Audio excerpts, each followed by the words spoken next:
आज की वीडियो में हम बात करेंगे राइबोसोम्स के बारे में। राइबोसोम्स जो हैं ये टीनी ग्रैनुलर स्ट्रक्चर्स होती हैं जो सेल के अंदर पाई जाती हैं और इन्हें सबसे पहले जॉर्ज ई पैलेड ने 1955 में डिस्कवर किया था।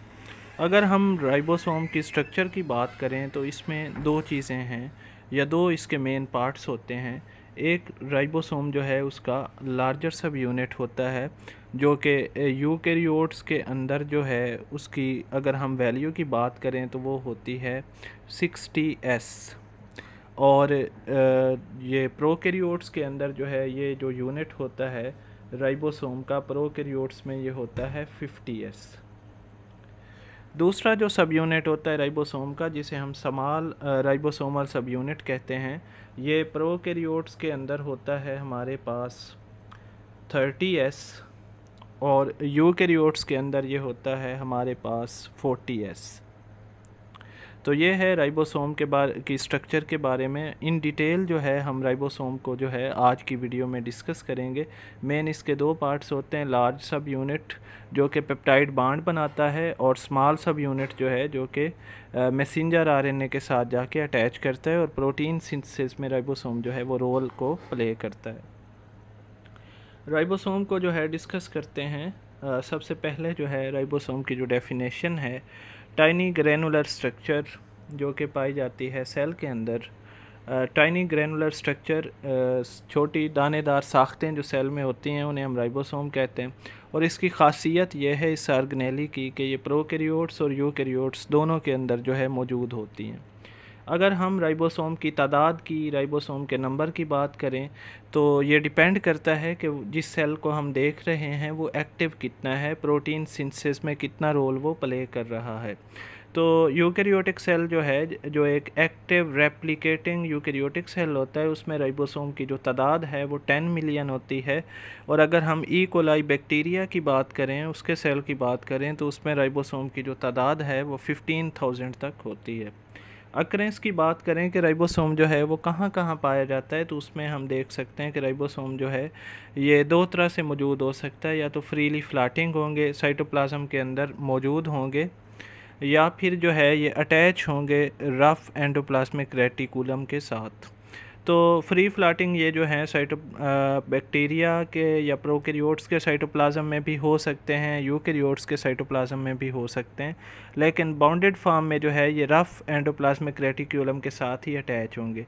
और यहाँ याद रखने की जो बात है वो ये है कि वो राइबोसोम जो फ्री फ्लैटिंग है, जो प्रोटीन वो बनाएंगे फ्री फ्लैटिंग राइबोसोम, वो वहीं पे उसी सेल के अंदर यूटिलाइज होगी और वो राइबोसोम जो बाउंड हैं, जो उन पे प्रोटीन बनेगी, वो एक्सपोर्ट कर दी जाएगी for use out of sale, यानी वो सेल के बाहर जाके इस्तेमाल होगी। इसके अलावा राइबोसोम्स जो हैं ये माइटोकॉन्ड्रिया के मैट्रिक्स में भी पाए जाते हैं और क्लोरोप्लास्ट जो है उसके स्ट्रोमा में भी मौजूद होते हैं। ये जो राइबोसोम्स हैं, और ये इम्पॉर्टेंट क्वेश्चन भी काफ़ी आता है कि ये जो राइबोसोम्स होते हैं जो कि माइटोकॉन्ड्रिया के मैट्रिक्स में पाए जाते हैं या क्लोरोप्लास्ट के स्ट्रोमा में होते हैं, ये लाइक प्रोकैरियोटिक राइबोसोम होते हैं, यानी इनकी जो साइज़ होता है वो 70S होता है जैसे प्रोकैरियोटिक राइबोसोम्स का होता है। और यहीं से फिर जो है ये पॉइंट भी निकलता है कि ये जो है क्लोरोप्लास्ट और माइटोकॉन्ड्रिया जो हैं ये प्रोकैरियोटिक सेल्स ही हैं जो कि यूकैरियोटिक सेल के अंदर जिन्होंने जो है रिज़ाइड किया और फिर वहीं पे जो है उन्होंने जो है बूदोबाश इख्तियार कर ली। नेक्स्ट अगर हम राइबोसोम के साइज़ की बात करें तो ई कोलाई में ज़्यादातर इसे स्टडी किया गया है, तो वहाँ पे जो इसका साइज़ है वो 200 एंगस्ट्रॉम या अगर हम नैनोमीटर में देखें तो 20 नैनोमीटर होता है। प्रोकैरियोट्स में हम देखते हैं कि 70S राइबोसोम पाया जाता है, यानी उसका जो सेडिमेंटेशन कोएफिशिएंट है, सेंट्रीफ्यूगेशन के दौरान जहाँ पे वो सेडिमेंट करता है और जिसे हम स्वेडबर्ग यूनिट में मेजर करते हैं, जिसको हम S से रिप्रेजेंट करते हैं, तो प्रोकैरियोट्स में ये 70S है। इसमें लार्ज सब यूनिट की हम पहले ही बात कर चुके हैं कि वो 50S होता है, स्मॉल सब यूनिट जो है वो 30S होता है। यूकैरियोट्स में अगर हम देखते हैं तो राइबोसोम जो है वो 80S होता है, लार्जर इन साइज़ होता है। उसमें लार्जर सब यूनिट जो है वो 60S होता है, जो स्मॉलर सब यूनिट है वो 40S होता है। उसके बाद इसकी जो अटैचमेंट है, इन दो सब यूनिट की ये तभी होती है जब राइबोसोम जो है उसने कोई ना कोई फंक्शन जो है वो परफॉर्म करना होता है।